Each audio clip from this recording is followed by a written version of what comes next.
नमो अरहंतारं नमो सिद्धारं नमो आर्यारं नमो वज्राय नमो गुरुवे सपसाहुरं शुद्धात्मानमनेकान्तं साधुमुक्तं मङ्गलम् वन्दे सङ्गष्टसिद्ध्यर्थं सङ्गष्टप्रकाशकम् मंगलम भगवान वीरो मंगलम गौतम गणे मंगलम कुंडकुंडाख्यो धर्मोस्तु मंगलम सर्वमंगल मांगल्यम सर्वकल्याणकारकम प्रधानम सर्वधर्माणां जैनम जयतु शासनम निस्वरूपो परम रस ज्ञाने भरो अपार वंदन परमानंदमय समय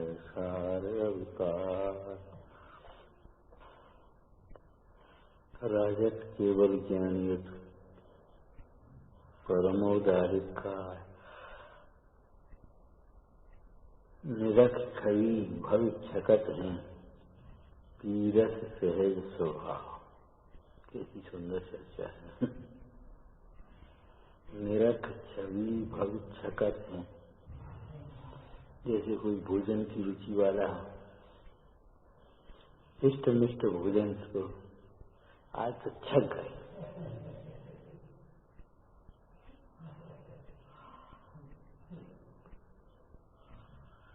कभी कभी ना समझ लोग को दे कहा मंदिर में पूजा का पेट भर जाए, भगवान का पेट भर देंगे। अरे प्रभु तो ये होश नहीं है।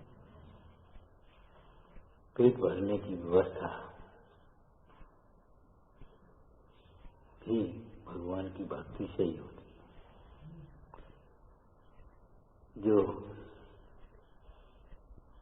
भगवंतों की भक्ति से दूर हैं, विमुख हैं, उनके पेट भरने की भी गुजर नहीं होती है। ये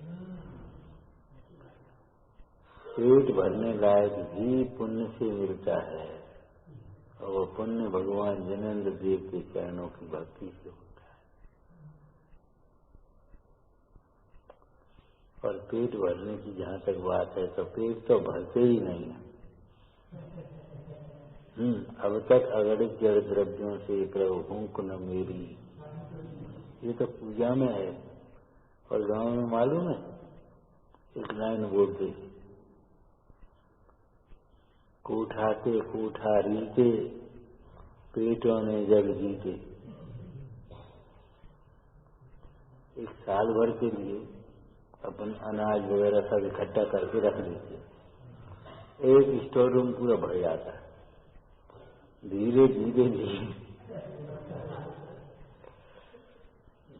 गेहूं खत्म, दाल खत्म, चावल खत्म, शक्कर खत्म, घी खत्म, कहाँ गए भैया?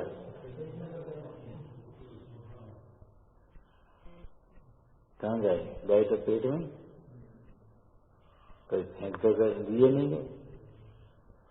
पेट हैं कोठा के कोठारी के पेटों ने जग जीते। एक भस्मक व्याधि होती है, समंतवत स्वामी को हो गई थी भस्मक व्याधि। कितना ही खाओ पेट ही नहीं भरता। और एक ऐसी मतलब क्षुधा होती है, भूख लगी कंठ से अमृत जरा कर दो, उत्तम भूख भूमि 3 दिन बाद बस वो उसके अमृत परमा खत्म।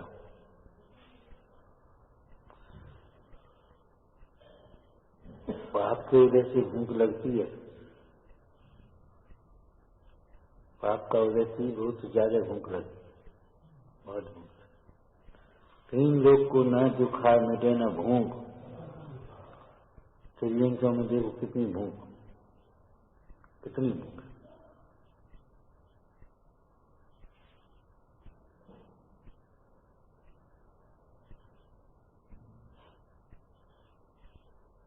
मनुष्यों में अलग अलग प्रकार से देखो तो जहाँ छकत शब्द देखते मेरा की छवि भविजन छके हैं छकत है त्रस्त हो जाते।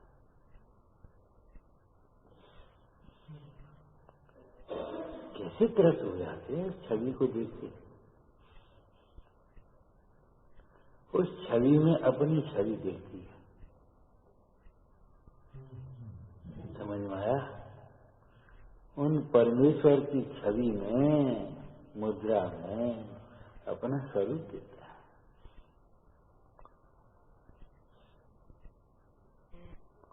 लोगों को दिखता है भक्त केवल भगवान को देख रहा है, लेकिन वह भक्त भगवान को ही नहीं देख रहा, भगवान को तो देख ही रहा है जरूरत से उपयोग समेट कर, लेकिन भगवान के माध्यम से वह अपने को देख रहा है।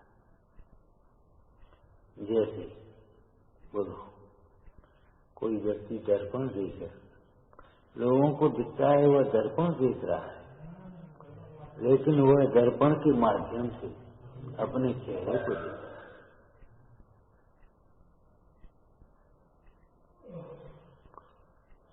दर्पण के माध्यम से आपको क्या लग रहा है? दर्पण देख रहा है, लेकिन दर्पण देख रहा है कि दर्पण के माध्यम से वह अपना चेहरा देख रहा है। ऐसे ही भगवान को देख रहा है कि भगवान के माध्यम से अपने स्वरूप को देख रहा है।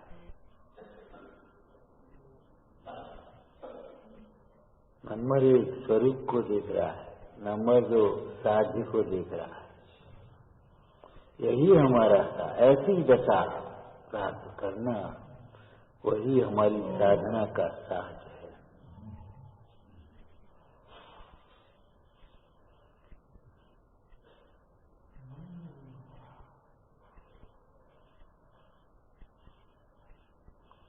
केवल स्वरूप को ही नहीं, साध्य को देख रहा है। ये है साध्य। अरे पैसा कमाना हमारा साध्य नहीं है, पैसा छोड़ना हमारा साध्य। आज एक बुजुर्ग बैठे थे बेन्ने में, उनको बेचारों को मालूम नहीं पड़ा, तो फिर बाद में भग करके आए तो बैठे बोले, एक शब्द बोले पैसा से तो ऐसी नफरत सी हो गई, क्या करेंगे यार? अगर इधर उधर से आई जाते टेंशन और बोलते तो हम तो दान पुण्य में लगा लेते। मैंने उनका शब्द था, ऐसी नफरत ही हो गई, कहा जाए पीछे पागल हो रहे, क्या करने हैं? आपके आशीर्वाद से मैंने सुनते सुनते जिनवानी को उनके शब्द बोल रहे हम, ऐसी नफरत ही हो गई, क्या करें?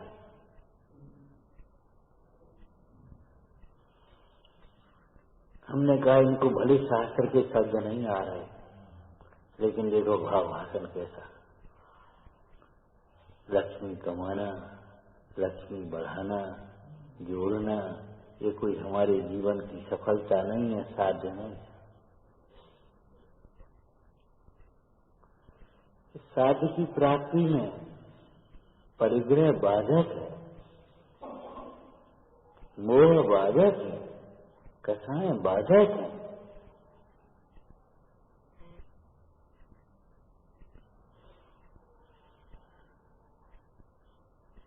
भगवंतों को देख करके ये देखना, भगवान को क्या देगा। अपनी पुरानी भाषा में बोलो, जो भगवान ने छोड़ा है वह छोड़ने योग्य है, इसे भगवान ने ध्याया है वह ध्याने योग्य है, जो भगवान को प्रकट किया है वह पाया है वह पाने योग्य है। सब कुछ दिखता है, देखने की दृष्टि हो सब दिखता है।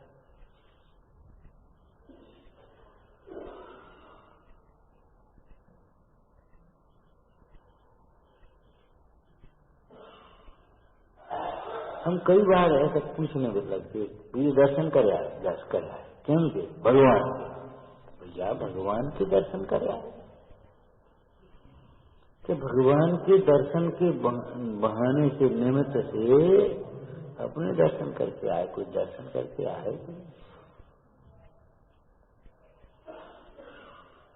जिनको तुम त्यागे तुच्छ जान दे उन्हें मानते, यह ज्ञान दशा का वर्णन है।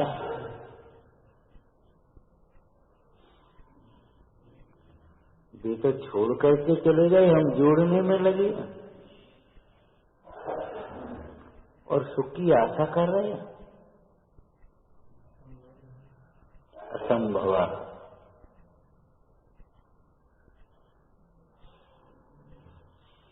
सभी का वाक्य दोहराया नहीं अभी। जो सुख हम चाहते हैं वह हमारे ज्ञानमय परिणामों का फल है। जिस दुख से डरते हैं वह हमारे अज्ञानमय परिणामों का फल है। दुख से बचने के लिए अज्ञानमय भाव छोड़ना, सुखी होने के लिए ज्ञानमय भाव प्रकट करना। और यहाँ मय शब्द कैसा है? अभिन्नता सूचक है। मय अभिन्नता है। ज्ञानमय हो जाओ। एक तत्व है ज्ञानमय, एक ज्ञानमय भाव धर्म है और एक ज्ञानमय भाव धर्मी है। ध्रुवात्मा ज्ञानमय धर्मी और आत्मा का अभिन्नपन ज्ञान हुआ वो धर्म है।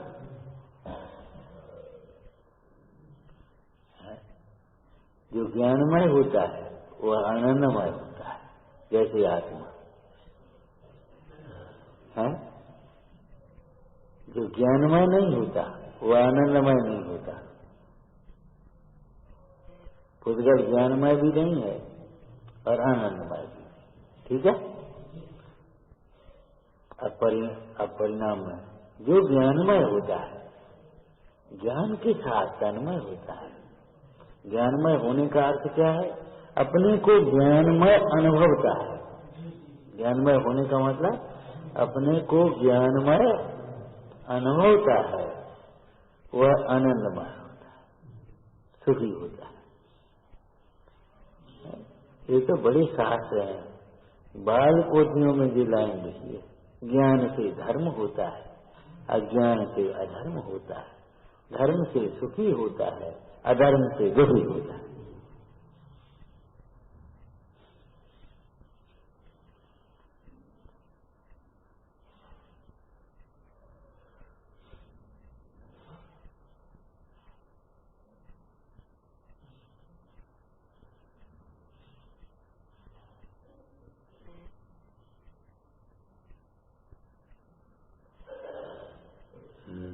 निरख छवि भव छकत है।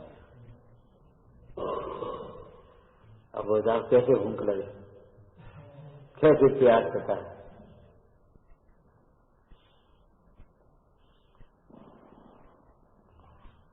जब उन्हें भूख लगे सभी उन भगवंतों की छवि को निहारते हैं। मुनीश्वर विचार करो, ऋषभ देव ने एक बार उस भूख को दूर करने के लिए क्या किया था? भूख को जीतने के लिए, क्षुधा परिचय जीतने के लिए क्या किया था? कौन सा रस था जिसे पीते पीते उन्हें भूख नहीं थी?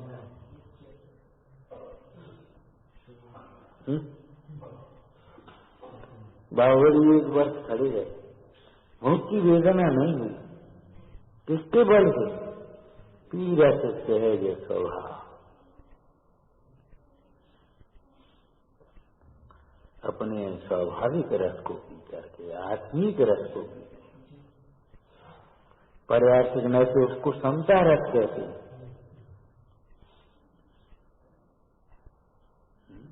चिदानंद रस पान करेंगे।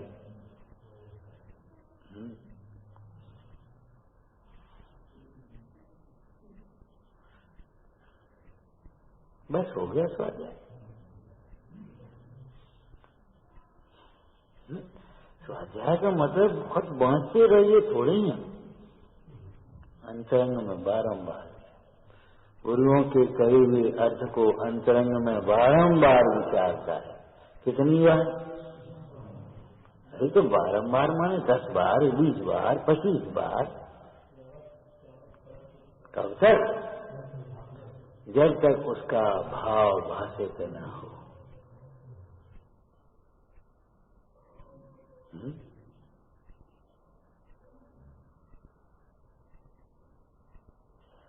हमारे भावना होती ना, भावना तो अनित्य भावना को कब तक विचारता है? अनित्य भी अनित्य भी अनित्य, जब तक उनसे हमारा मोह टूटे नहीं, राग टूटे नहीं, तब तक बारंबार विचारता है ये तो अनित्य अनित्य अनित्य, जब तक वहां से उपयोग न किया। मेरा स्वरूप नित्य है, कब तक? जब तक नित्य में उपयोग न किया।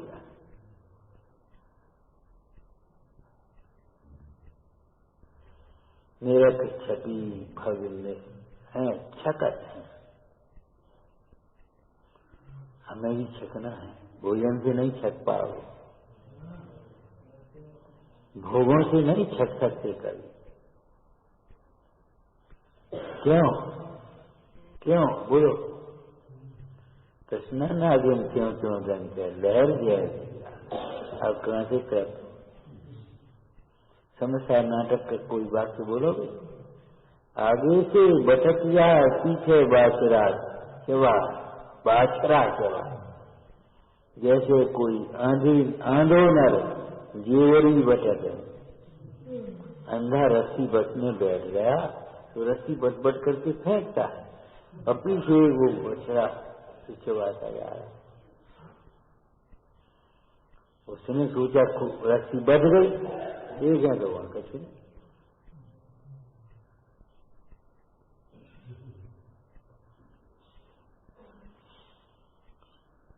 भोगों से तृष्णा होती है, तृष्णा ही बढ़ती है, ज्ञान से तृप्ति होती है। त्याग में एक तृप्ति है, ज्ञान में एक तृप्ति है, एक संतोष है। तो सुधा और वह संतोष, वह तृप्ति अमृत है।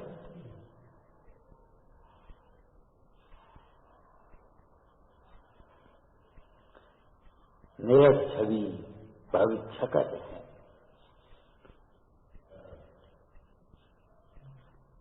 इतनी देर में तो पूरा पढ़ लीजिए हम, तो पूरा पढ़ लीजिए तो होता क्या है? तो ये तो बता, होता क्या ये तो बताओ भाई।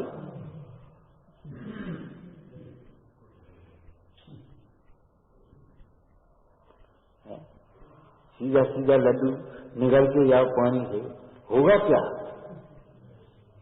स्वाद भी नहीं आएगा और पाचन भी नहीं होगा। क्या कहा? न स्वाद आएगा न पाचन होगा, अजीर्ण होगा, कार्य होगा, वेदना होगी।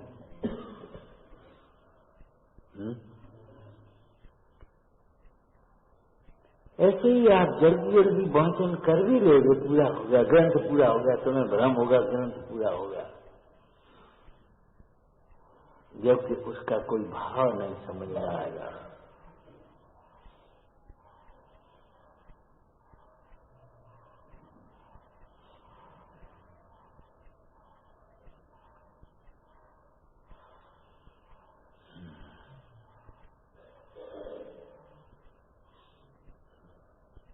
सूर्य का उदय होने पर कमल खिलते। आत्मानुशासन में क्या दृष्टांत दिया है? काय का दृष्टांत बनाया है इसको? सूर्य का उदय होने पर कमल खिलते। हाँ हाँ हाँ, सूर्य की किरणें कठोर हैं, उष्ण हैं, तो अभी जैसे कमलों को खिलाती हैं, विकसित करती हैं, ऐसे गुरुजनों के कठोर वचन भी। हाँ, भव्य जीवों के हृदय कमल को खिलाने वाले,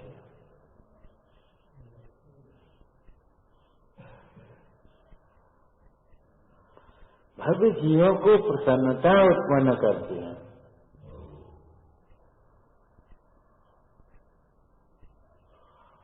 ये दृष्टांत बना।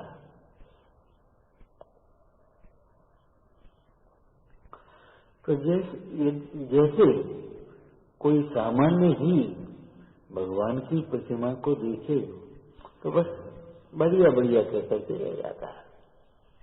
एक पद्धति बुद्धि से रमोरमतारम बोलना है तो रमोरमतारम बोल दिया, स्तुति बोलना है तो स्तुति बोल दी, पूजा बोलना है तो पूजा बोल दी, और बस अपने मान करके चला गया। हम दर्शन कर आए, हम पूजा कर आए, और उसे अपनी में कोई दिखाई नहीं देगा कुछ परिवर्तन हुआ है। दर्शन से पहले भी वह अपने को पर्याय रूप मानता था और दर्शन के बाद भी पर्याय रूप मानता रहा। मुझसे कोई लड़ाई नहीं कि कुछ परिवर्तन हुआ।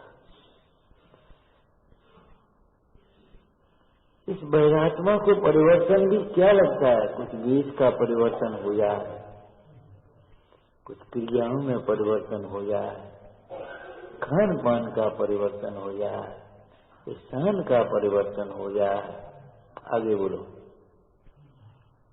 शब्दों का परिवर्तन हो जाए, तो इसको लगता है बहुत बदलाव आ गया, बहुत परिवर्तन हो गया, बहुत बदलाव।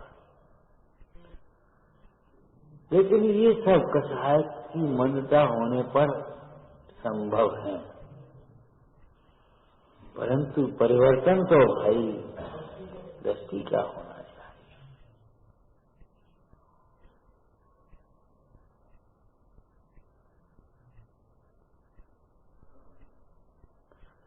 मेरा तो छवि भविष्य छकट है, तृप्त हो गए। तुम्हें कुछ नहीं मिला और ये तृप्त हो गए।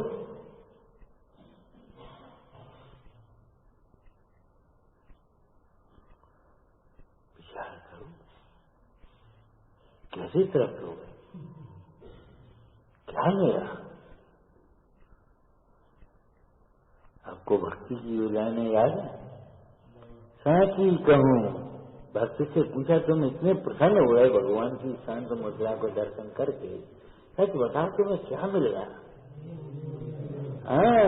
साची कहूं खोई मुझको मिल गई, उसको पाकर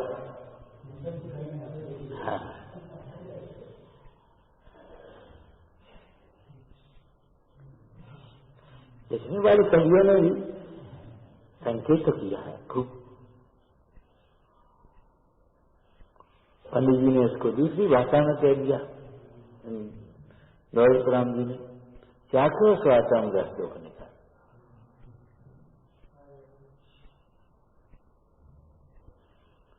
यहाँ पंडित जी दूसरी भाषा में कह रहे हैं, राजमल जी क्या, पीरस सहज स्वभाव,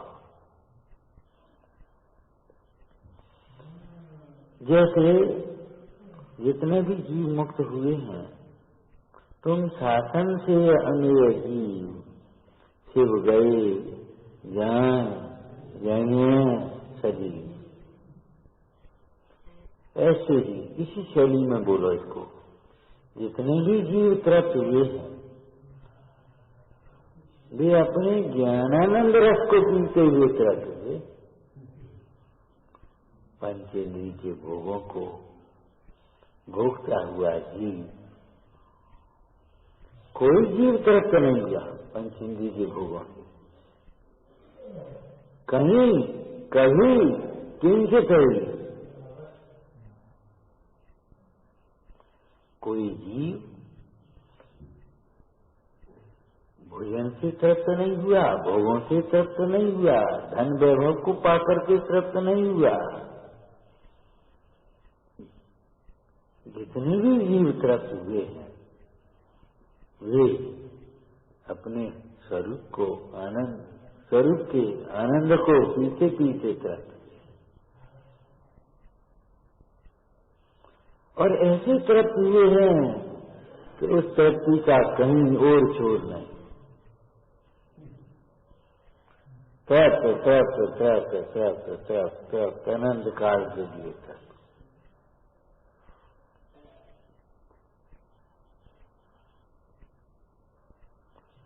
उस तृप्ति के सामने कोई अभिलाषा नहीं रही। जैसे कोई भोजन को करते हुए थक जाए, तृप्त हो जाए, फिर उससे कहें भैया थोड़ा और, अब बिल्कुल हो जाए। मनोहार बोलते थे, मनोहार। अब तो बफर सिस्टम में कौन जाने मनोहार किसका नाम। झपट्टा मार खाओ तो खा पाओ, बेशरमाई दे, नहीं तो खाली रह जाओ। पहले पंगत में बैठा कर भोजन कराते थे, बड़े आदर स्नेह से परोसते थे,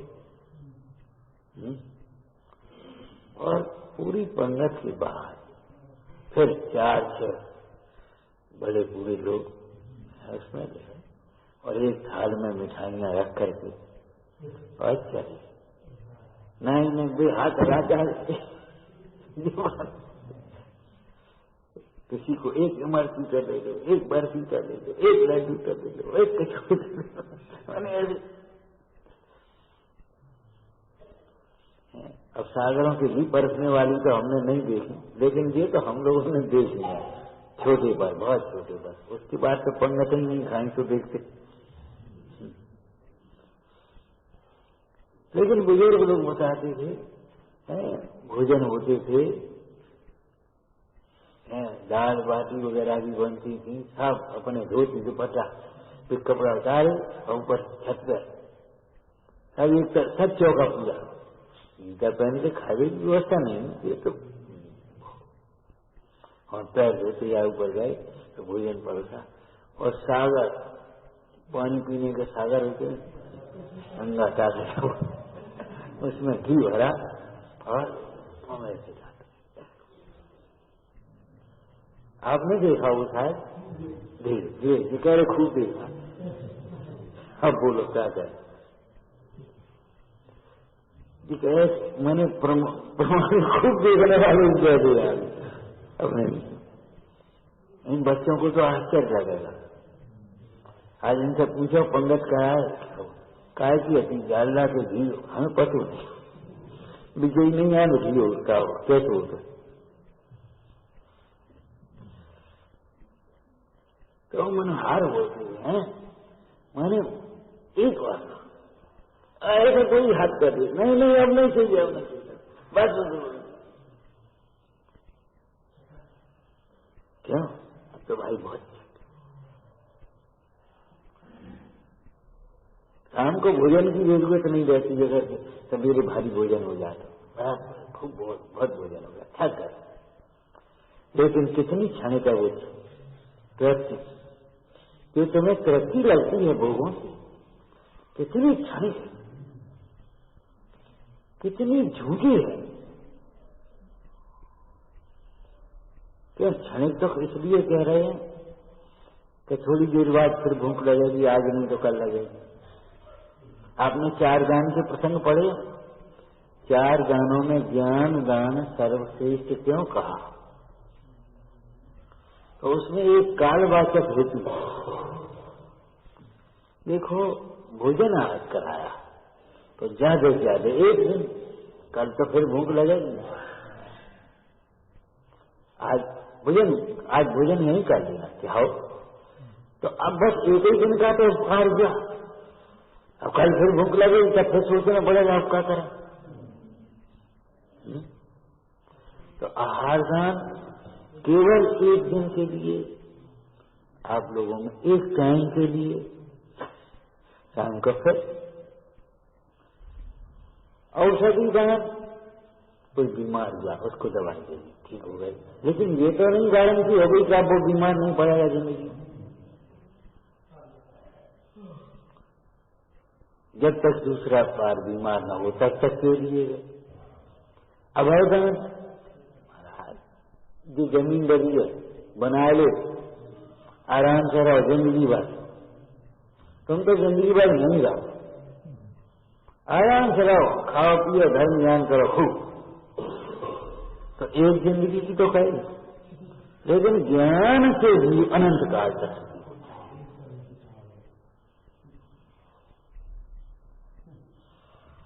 ज्ञान से जीव अनंत काल के लिए सुखी होता है, अनंत काल फिर दुखी नहीं होता।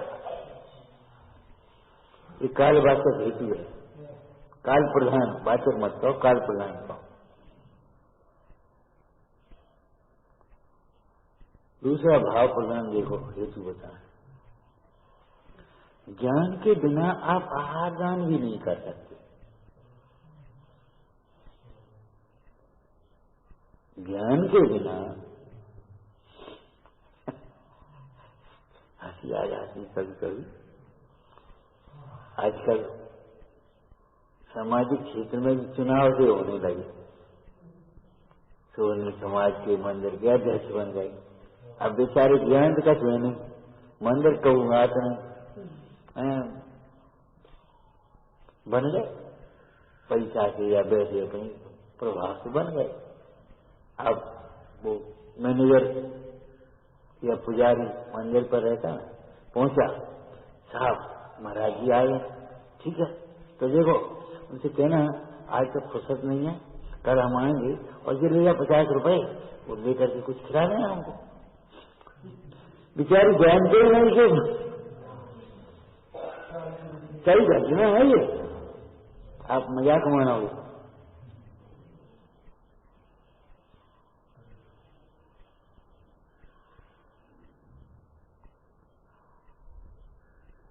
तो वहां ऐसा कर देना।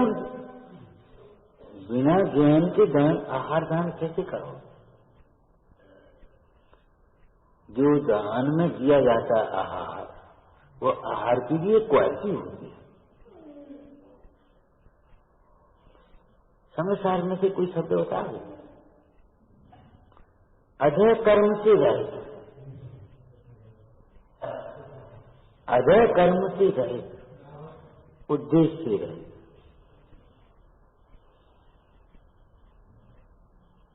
वह आहार जो दान में दिया जाता है, वह आहार अधय कर्म से रहित होता है, खोटी कमाई से नहीं।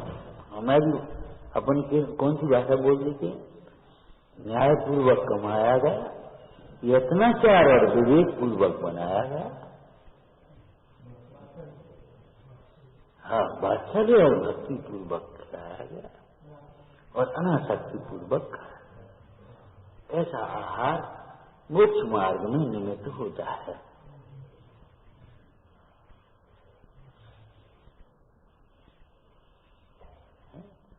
चाहे कैसा ही भोजन नहीं दिया जाता आहार दान, वो आहार में नहीं होता। देने योग्य द्रव्य, दान के प्रसंग में पुरुषार्थ सिद्धि पाएगा ना, देने योग्य द्रव्य, द्रव्य माने रुपया पैसा नहीं, देने माने सामग्री। जैसे आहार दान में देने योग्य आहार, तो कैसा आहार होगा?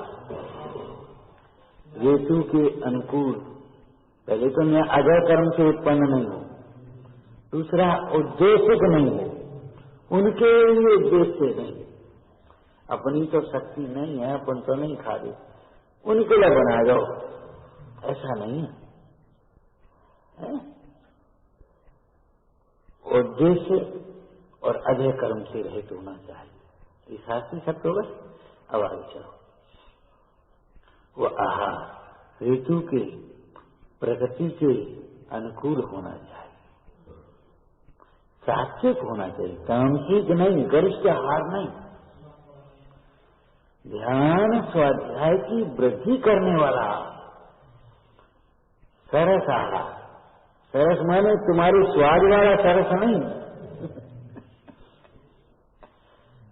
तो पांच एक दोष है, एक दोष पढ़ा है तुमने यार, दुष्पक्व आहार। दुष्पक्व माने जल गया, वैसा हो गया, भारी हो गया, कठिनाई से पचने वाला, उसको भी दुष्पच गए। दुष्पाच 105 भोजन बहुत जल्दी पच जाए। हाँ, उसको दुष्पाच को गर्भ कह देते। और भोजन बनाते समय यदि वो जल जाए, लग जाए, उसका स्वाद भी सुधा हो जाए तो वो दुष्पक्व कहलाता है। तो ये नहीं, ऋतु के अनुकूल, कैसी ऋतु में कैसा, और आहार लेने जिसको हम दे रहे हैं उसको रोग कैसा है, प्रकृति कैसी है, उस प्रकार से, जिस प्रकार से वात पित्त कफ आदित्य का कुपित न हो, ये दोष गिराते हैं। वात पित्त कफ आदित्य प्रकृति कुपित न हो, जो प्रमाद को न करे, बढ़ाए, निद्रा कारक न हो, ऐसा आहार देने योग्य है। अब ज्ञान बिना कौन जानेगा इन बातों को? अरे कौन रोज होता है? एक दिन कहा बढ़िया भोजन कराओ, बढ़िया माने तुमने अपनी कल्पना से बढ़िया मान लिया। मैं क्या करूंगी? जिसे बढ़िया मानता है वह बढ़िया है नहीं, और जो बढ़िया है उसे बढ़िया समझता है। जिससे ध्यान स्वाध्याय की वृद्धि हो, सुपाच्य हो, रोग आदि को बढ़ाने वाला न हो। हम दो बातें और जोड़ देते हैं, जिसको बनाने में बहुत टाइम न लगे, तमाम टाइम बाई में चलो, सवेरे से पूजा पाठ कहीं नहीं, सवेरे से बाई में लगी रहे, दोपहरी बार लगी रहे, नहीं करवाता। थोड़ी उपाधि से काम चले तो अधिक उपाधि में मत। तो आहार का भी ज्ञान होना चाहिए। कब किसको कैसा आहार दे, रोगी को, वृद्ध को, बालक को, शैक्षिक को, उपवास के बाद वाले पालना वाले को कैसा आहार दिया जाए, एक कला है। ये कोई व्यवस्था रूढ़ी की क्रिया नहीं है। तो एक नौकरों के भरोसे छोड़ दिया जाए वही आहार सारा कोई, ऐसा नहीं है भैया। मोक्ष मार्ग की नैमित्तिक क्रियाएं हैं ये। तो आहार के वही ज्ञान होना चाहिए। अच्छा, दूसरी बात, किसको आहार दान देना है, पात्र का भी ज्ञान होना चाहिए। और कैसे आहार दान देना है, विधि का भी ज्ञान होना चाहिए। और चौथा बोलो, किस लिए आहार दान, किस लिए प्रयोजन, फल किस लिए? ले तप बढ़ावन ये मुंडा सब बढ़ने के लिए लेते हैं, तो श्रावक देते हैं, तो दे तप बढ़ावन ये।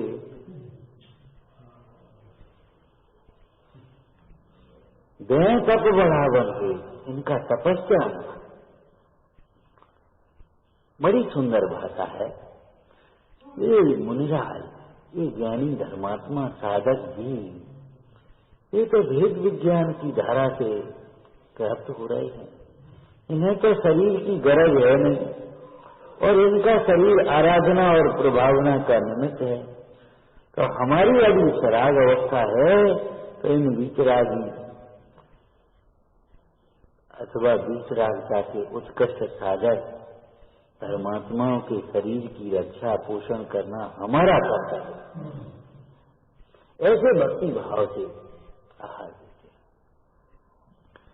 जैसे माता पुत्र को, जैसे माता पुत्र को। सबका चार में पीछे से क्या लिखा? यह ग्रंथ हमें, तीनों लाइनें बोलना, यह रत्नकंद साहब का चार नाम का ग्रंथ हमें उसी प्रकार सुखी करे जिस प्रकार कामिनी कामी को सुखी करती है। नंबर 2, इसी प्रकार हमारा पालन पोषण करे, पुष्ट करे हमें, जैसे हाँ, गुणभूषा माता। माता पुत्र को पोषण करती है। यह शास्त्र हमें उसी प्रकार पवित्र करे, इस प्रकार शुद्ध शीला कन्या, शुद्ध शीलवान कन्या, शीलवती कन्या कुल को पवित्र, देश को पवित्र करती, उस प्रकार यह शास्त्र हमको पवित्र करे, हमारे परिणामों में होने वाली पाप रूप मलिनता को, कसाय रूप मलिनता को दूर करे। कैसे मैंने कैसी भावना भाई है। काव्य अंश में याद कर लेना, सुखयत सुखभूमि कामिनी कामिनाना। यह पवित्र शास्त्र हमें उसी प्रकार सुखी करे, इस प्रकार कामिनी, वो कामी जीव को कामिनी। देखो अब इसको खुलासा करो थोड़ा सा। कामी जीव कामिनी को के नाम सुनने से प्रसन्न होता है, नाम सुनने से। बोलो हमारे भी नाम लेते ही जिनों का हर समय रोमांच हो, संसार भोगों की व्यथा मिटती परम आनंद हो। समझ में आया? कामिनी कामी को कैसे सुखी करती है। आप केवल उन प्रतियों में मत चले ना, भोग संयोगों में। आप दृष्टांत को बड़ी प्रकार से समझना। कामिनी के नाम से उसको प्रसन्नता होती,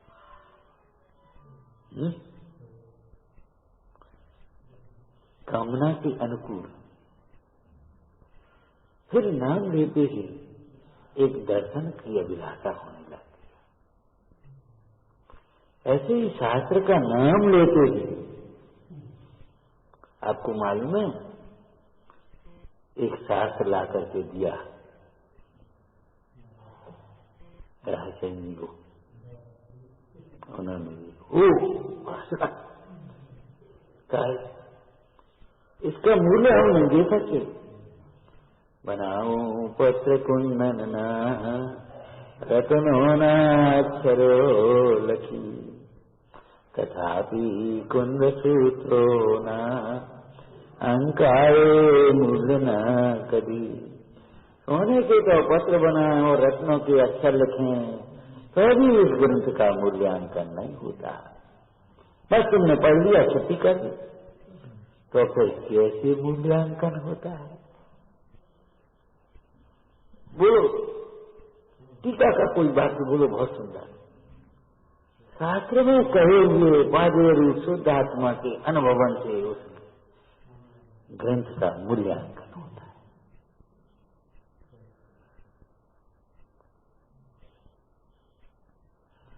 शास्त्र में कहे हुए उपाधि रूप शुद्धात्मा के अनुभवन करना, यही इस ग्रंथ का मूल्यांकन करना है।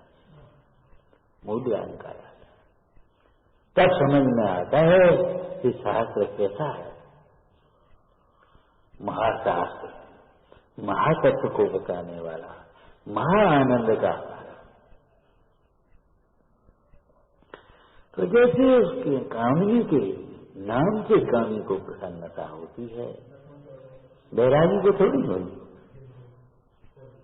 ऐसे सुन का एक लड़की देखी हमने, बहुत सुंदर। और तुमसे कहें तो तुम क्या कहे, फालतू बात मत कर। मैं कह रहा हूँ क्या फालतू बात करता है।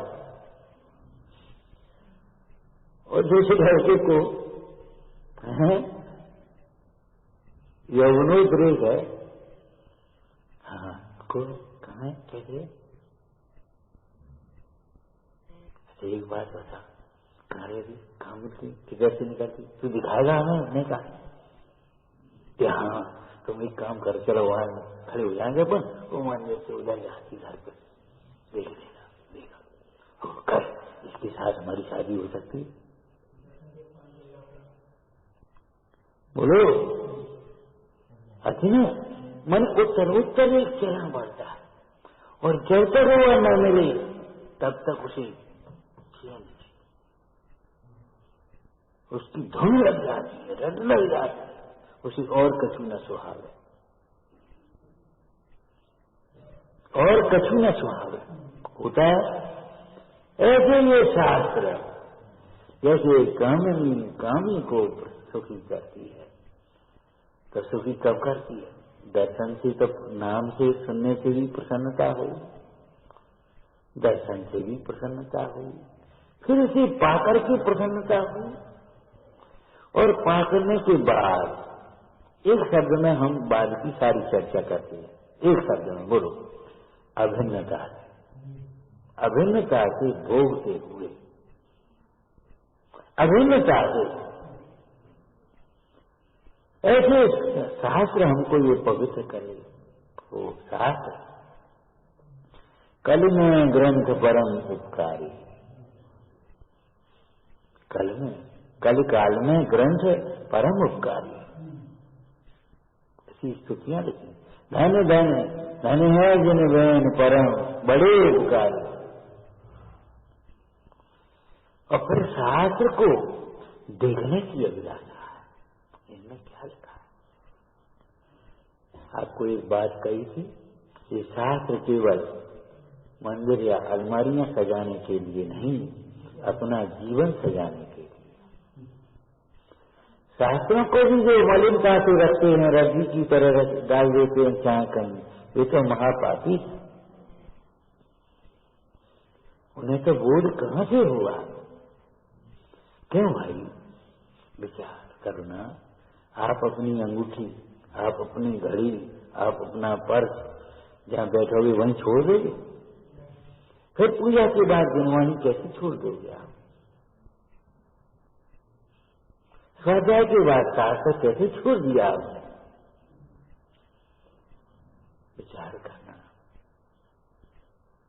उसको ऐसे लेकर और चश्मा दिया, ऐसे पहुंचा और ऐसे पूजा के बाद इसमें कोई चावल आवल तो नहीं आ गया, ऐसे था, ऐसे पहुंचा और ऐसे कल पानी टेबल पर गीला हो गया हो, पहुंचा और उठा करके गुणवाणी में विराजमान। इतनी तो लोक व्यवहारिक विनय है, स्थूल भी है, लेकिन ये स्थूल ही है, सूक्ष्म नहीं। बाहर है, भीतर नहीं। अभी बाहर में बाहर से दिखाई दी। शास्त्र को खोल करके देखना तो कम से कम जिज्ञासा आना चाहिए। एक दृष्टांत हमने दिया था इस संबंध में। बोलो, घर में पिता, बाबा, चाचा बाहर जान और बाहर से भी आए। जब बाहर से आते हैं ना तो छोटे छोटे बच्चे उनका पूछते हैं, कहाँ लाए, क्या लाए? और अगर उनको दिख गई इसमें घर जाना मुश्किल, छीने लाओ, अरे घर चल के देंगे, अरे आओ तुम हमको जुड़ा दो, लाए कहा?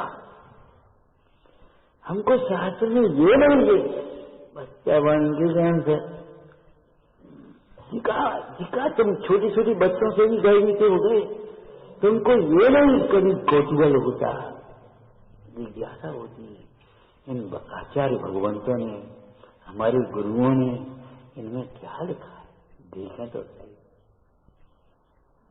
बोलो, बच्चों से गए नीचे हो गए कि नहीं?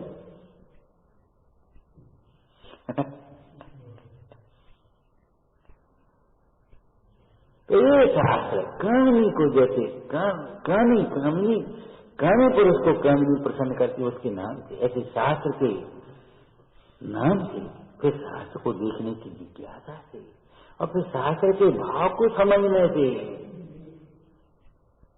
भैया कहाँ मिलेगी, कौन की है कि वो तो जैन है, जैन के अलावा वो लड़की नहीं देगा। अच्छा, तो अब क्या करना चाहिए?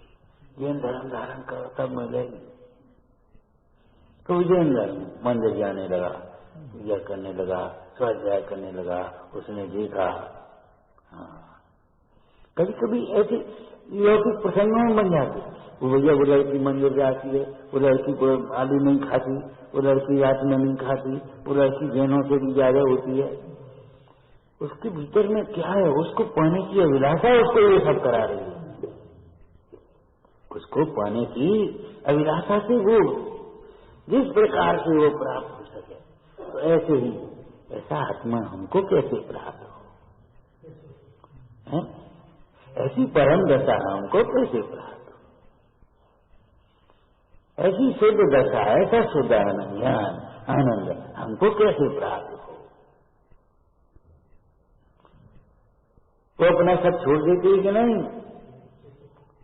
ऐसे अपना सबरी जिद छोड़ दो, सबरी पुरानी मान्यताएं छोड़ दो। मैं क्या मान्यता है? पुरानी मान्यताएं छोड़ दो, जिद छोड़ दो, कोई आग्रह नहीं। उस कामिनी को प्राप्त करता है। और सब कुछ छोड़ दिया और कामिनी मिल गई, तो वो अपने को ऐसा नहीं है और सब चलो हमको ये मिल गई, चला नहीं गया, मिल गए, ये लगता है। ऐसे हमको इसके लिए कितना त्याग करने के लिए तैयार है। उसको पाकर के आनंदित होता है। ऐसे पहले शास्त्र के नाम से प्रसन्नता, दर्शन से प्रसन्नता। ओ हो वाह, ऐसे शास्त्र, ऐसे शास्त्र। मैंने एक बहुत जिज्ञासा और विनय से देखा, इनमें क्या लिखा है। फिर इनका भाव तो समझा पंडित जी ने, भाव समझाया इनका, और समझ में नहीं आई। और फिर उसको समझ करके क्या, और शास्त्र में कहा हुआ कोई जिन बचस रमन के,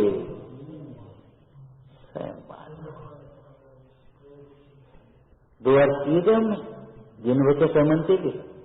एक तो जिन शास्त्रों का, जिन वचनों का हर्षपूर्वक अभ्यास करते, सुनते हैं, पढ़ते हैं, विचारते हैं, पूछते हैं, हर्षपूर्वक। पंडित जी ने हर शब्द भी लिखा, जिसे अपना कार्य करने का हर्ष बहुत है।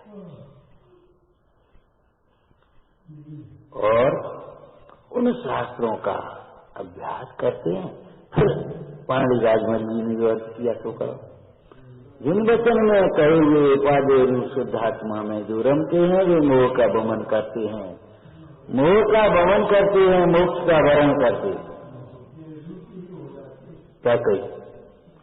मोह का तो वमन करते हैं और मोक्ष का वरण करते हैं।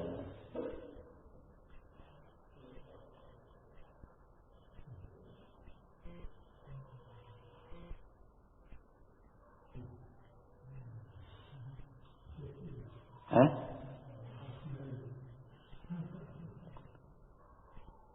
मेरे तो छवि भवि छकत है भैया। अपने स्वरूप की तृप्ति वह सच्ची तृप्ति है, अक्षय तृप्ति है। ये भोगों से होने वाली तृप्ति तो एकदम क्या क्षणिक और मिथ्या। मिथ्या क्यों? तो वो तो बस मिथ्या है, कल्पना मात्र है। थोड़ी देर बाद तृष्णा हो गई, तृप्ति नहीं, तृष्णा बढ़ी। तो ये लगता है तृप्ति, लेकिन वो व्याकुल हो गया, तृप्त नहीं हुआ। तृष्णा रो रो जैसे पानी की दिया गिलासा होती है, ऐसा भोजन रोज मिले। उन भोगों की तृष्णा है कि तृप्ति है? इस प्रसंग में बताया था ना, आहार से तृप्ति में जितने भी तृप्त हुए हैं वे निजानंद रस से तृप्त हुए। भोगों से कोई तृप्त नहीं हुआ, धन से कभी कोई तृप्त नहीं हुआ है, पद प्रतिष्ठाओं से कोई तृप्त नहीं हुआ। सब दुखी हुए हैं, दुख बढ़ाते हैं। जितने भी जीव तृप्त हुए हैं वे, इस प्रसंग में ये दान की चर्चा आ गई। प्यार से तो एक दिन बाद फिर भूख लगेगी, औषधि भी दान हुआ तो फिर बीमार होंगे तो फिर दवाई चाहिए, और अभय दान भी एक जब जीवन में, लेकिन ज्ञान दान अनंत का। और इसी प्रसंग में कहा था, देखो ज्ञान दान से, ज्ञान के बिना तो आहार दान भी। कोई बीमार है, आपको कुछ आता नहीं है, तो आप बताओ क्या करोगे खड़े खड़े? बुलाओ भाई सब डॉक्टर को बुलाओ, आप क्या करोगे? बता क्या करोगे? ज्ञान होगा ये तो औषधि दे पाएगा। ऐसे भवरोग की औषधि का ज्ञान होता है, वो भवरोग की औषधि दे पाएगा। भवरोग की औषधि, दुख दूर करने की औषधि, इच्छा रूपी रोग की औषधि का ज्ञान नहीं है, वो इच्छाओं की पूर्ति में लगा रहेगा। हाँ, इसलिए ज्ञान ना उत्तम ना है।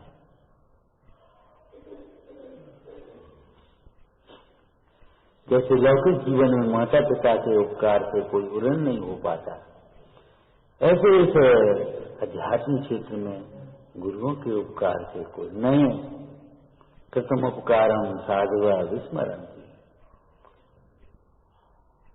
स्वरूप में रमते हैं तभी वो उन्नयन होते हैं, तब तक उन्नयन नहीं।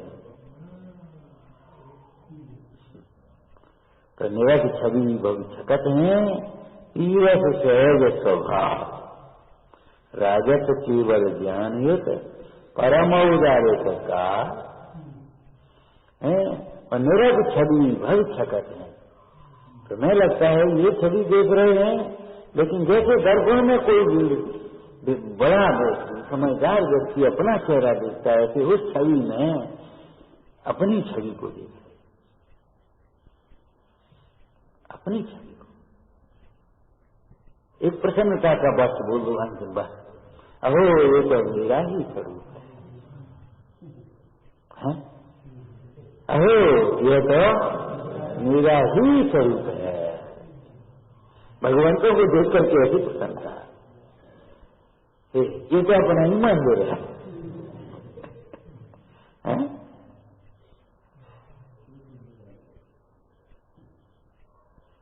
अहो ये तो मेरा ही स्वरूप है, अहो ये तो मेरा ही, यही मेरा साध्य है, यही मेरा साध्य है, और साध्य की सिद्धि का यही उपाय है।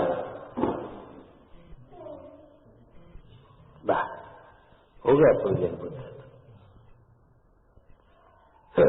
विचार सहजानंदी शोध स्वरूपी अविनाशी आत्म स्वरूप, सहजानंदी शोध स्वरूपी अविनाशी आत्म स्वरूप, सहजानंदी शोध स्वरूपी अविनाशी आत्म स्वरूप।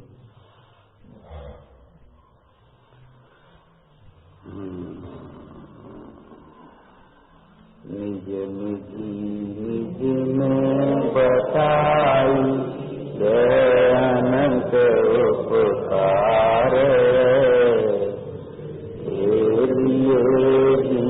वाणी माँ को वंदना सद्भाव।